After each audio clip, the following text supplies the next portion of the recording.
Bengali. You look gorgeous. Well, first of all, I think the exhibition, the staging of the exhibition is very nice, very inventive. I like the idea of this sort of like wire effect that you got above the exhibition with the roses. It's reminiscent of the sort of like the camp that the character who became V escaped from. So I think the staging is great. In terms of the longevity of V, I think it's great, and obviously, and but I think in one sense it's no surprise because the story deals with universal themes about individuality, conformism, the essential need to be yourself before anything else.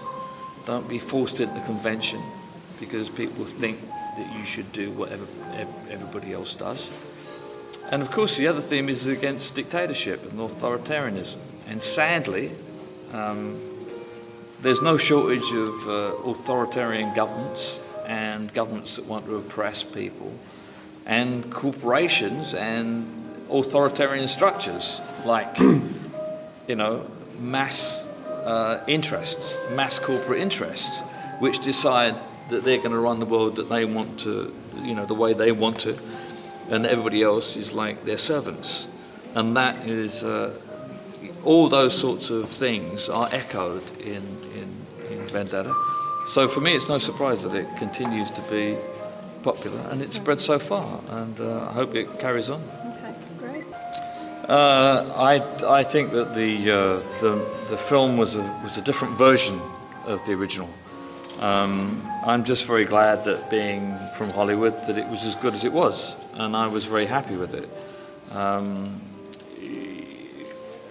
They had to compress the story, as any film adaptation has to, with something as big as V.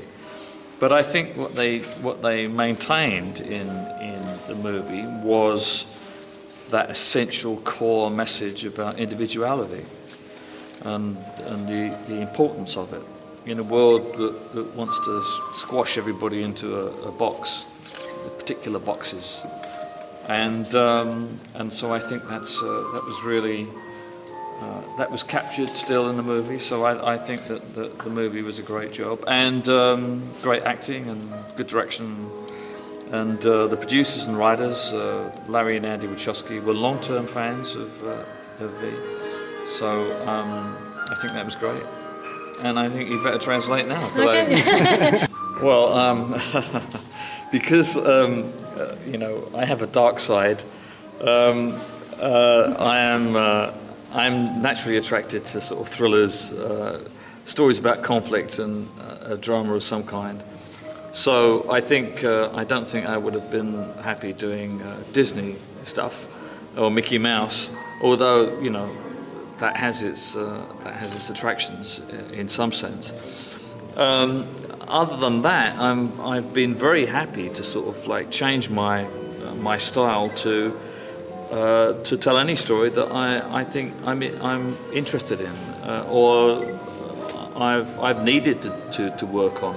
I mean, I've done comedies, I've done simple work, but I think the important thing for me about my job is that I've always tried to adapt my style for the story, and I think this is important. I have a particular quality in my work, but I do try and change things to the subject matter, whether it's the tools I use or whatever. And I think that that's a lot of artists don't have that luxury, because they're seen as one particular type of artist, and they're always asked to do the same job. Can you give me an example? Well, any artist that is seen to be very good at doing superhero stuff will always be asked to do lots more superhero stuff. Right. And because we all have to pay our bills, the natural tendency of any artist in the business, you know, who needs to survive, will be to keep on doing that, even though they might want to do something else. the industry or the needs of commercial art always force people into the place where they can earn the most money. That's like natural economics. So are there any choices that you would have, in hindsight, not made, work-wise?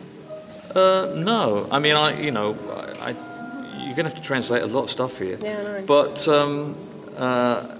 from the very early days of my career, I recognised how people could be forced into a box. And so I always made sure that there was enough in the bank so I wasn't rushing from one job to another.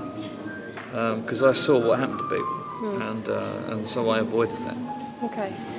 I thought you were going to use subtitles. I would never have spoken for so long.